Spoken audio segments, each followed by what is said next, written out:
Welcome back to Red Hawk Media.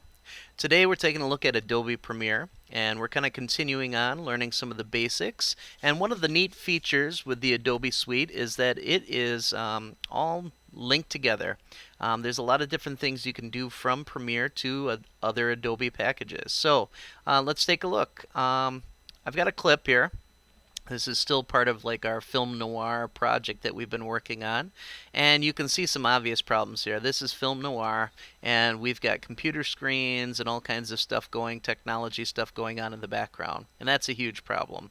So this is a clip that is otherwise good as far as the performance goes. I'd like to change it up a little bit though so that we don't see this. So I'd actually like to cut this glass out and put it back in with my own background, and let's put a reflection on it while we're at it. Now if we do this all right, and the process goes as planned, this is what we'll end up with. Okay, so again, we've got a glass surface in there. We've got the reflection. We've got a brick wall that's in the background there. And you can kind of see everything that's going on all at once. It's pretty slick. Okay, so let's take a look here. Let's start with this clip. And from Premiere, the beauty of this is I can send this over to Adobe After Effects. So this clip, which says new linked here, if I go over to After Effects, you can see that here's my clip in After Effects, and it's a project, and I've got all these layers going on and made all the changes here. The moment I saved it in After Effects, I come back over to Premiere, and it updates it here, which is the beauty of all this. Okay, in order to do that, that's called a dynamic link. Alright, I'm going to choose the clip that I want to link dynamically, and then I'm going to go ahead and right click on it, and I can go to replace with After Effects composition. So we'll go ahead and click on that, and now it's going to go through this long process of opening up After Effects. Since I already had it open, went pretty quick here. So now you can see here's my clip, nothing changed on there, nothing different. Let's go ahead and start talking about how to get this out of here. First thing is I have to create a mask. So I'm going to grab the pen tool, and very quickly I'm going to mask around the parts that I want to actually get rid of. So we'll start right here, and I'm pretty lucky because this clip doesn't move at all. It's a stagnant clip, so this works perfectly. So we go around the outside here and we connect this all up. Now this is obviously not the part I want to keep, it's the part that I want to get rid of. So down below in my layers, I'm going to drop down the movie layer, or my clip layer, and I'm going to go to mask, and I'm going to invert this. So boom, there we have it. We've got a window with nothing in it now, which is a start. So let's go ahead and put that up. So it's all out of the way. And now we're going to go ahead and start creating some of the layers that are going to be in the background. To begin with, let's start with the glass. Let's go up to layer. Let's go to a new solid. And then we're going to make sure that it's white and that it's the same size as everything else. We click OK. So we got a new solid layer, white, and we can take that and drag that so it's underneath the film clip, and you can see how it fills it in with the mask that's on there. Alright, you get the idea. I'm going to make this a little bit bigger since we've got the space to work with here. Let's go ahead and put that up. Wow, that's crazy big. Let's go back, and there we go. Alright, so you can see this filled in. Now, it doesn't look much like glass right now, so we're going to add some effects to it and adjust the opacity eventually. So we're going to go up to layer, we're going to go to new, and this is going to be an adjustment layer. Now, usually adjustment layers sit above what you're adjusting here. This time, we're actually going to put it underneath the white solid. And we need to change the track matte of the adjustment layer. So we're going to go down to toggle switches and modes here, and we're going to change it so that the track matte is showing, or the mode. So track matte right here, and we're going to make it alpha. Alpha matte white solid 2. Click. Alright, now that automatically takes off your white solid, so we can put that back on there so we can see what's happening here. And let's make some adjustments to this. So the first adjustment is we're going to add a little bit of a blur to it.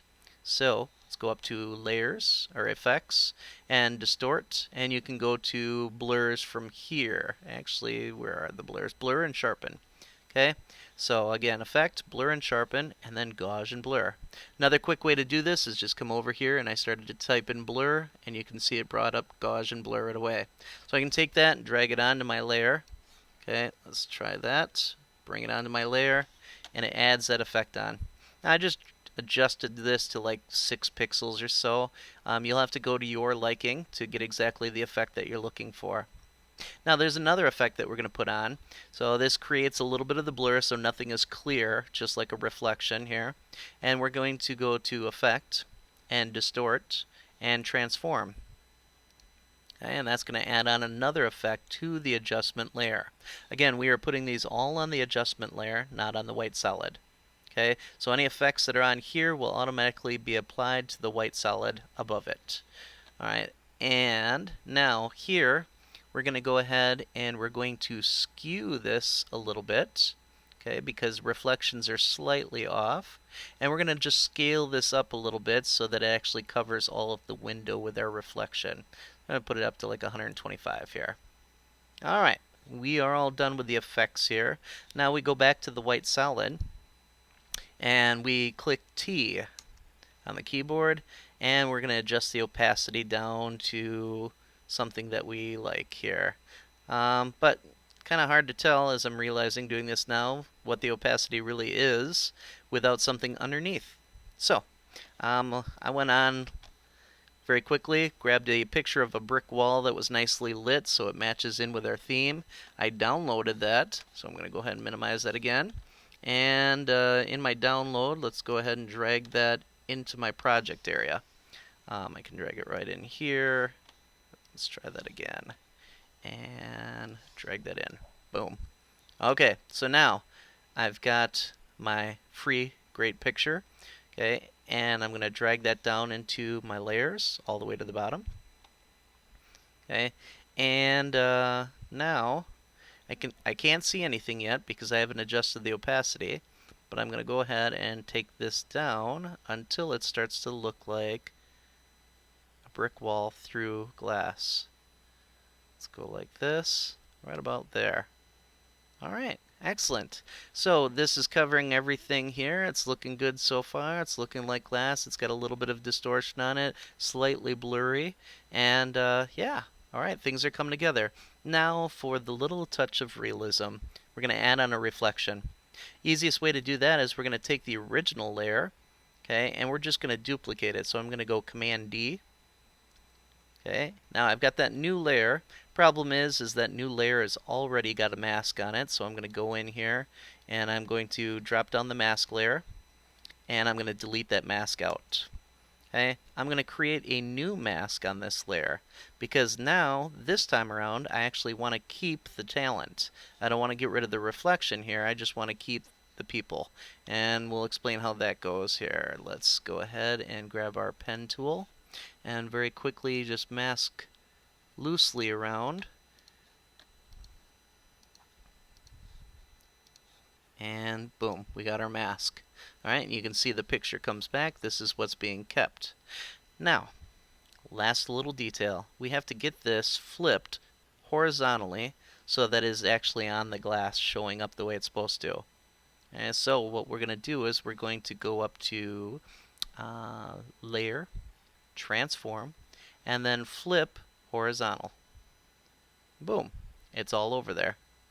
Okay, now obviously this is like showing up clear as day.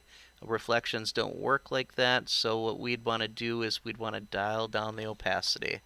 Alright, we're going to go ahead and hit T and then take the opacity down till it is just lightly showing up here. And you can see how that white brick wall kind of blends right in with the actual brick wall picture that we got, and we drop that all in there. Excellent. And let's go ahead and switch up to this layer just so we can kind of see what's going on. We scrub through this, make sure that none of our talent disappears in the mask. Okay, and it's looking pretty good here. We can probably, as we're looking at it, you can see the line of the brick wall up here. We could probably take that and feather it a little bit. So I go to the layer that I have the mask on, Drop that down again. Take a look at the mask. And let's take the mask 1 and feather it up a little bit. Let's take that so it's just a nice little transition there. Let's click off of this so we can see what we're doing. Ooh yeah, a lot better. Blended in there. Okay, nice. So now we've got a working reflection on the window that shows up.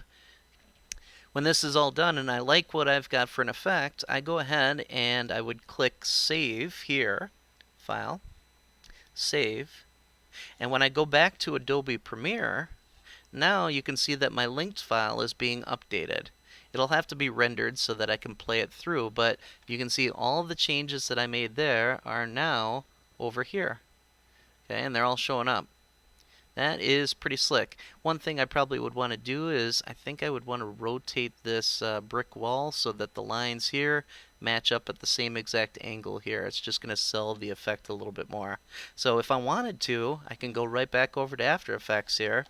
Okay, I can grab that layer and I can go to the transform feature, transform, and I can take the rotation ever so slightly right here, try to match up those lines, and then I'm going to also scale this up a little bit so that it covers all of the picture, like so.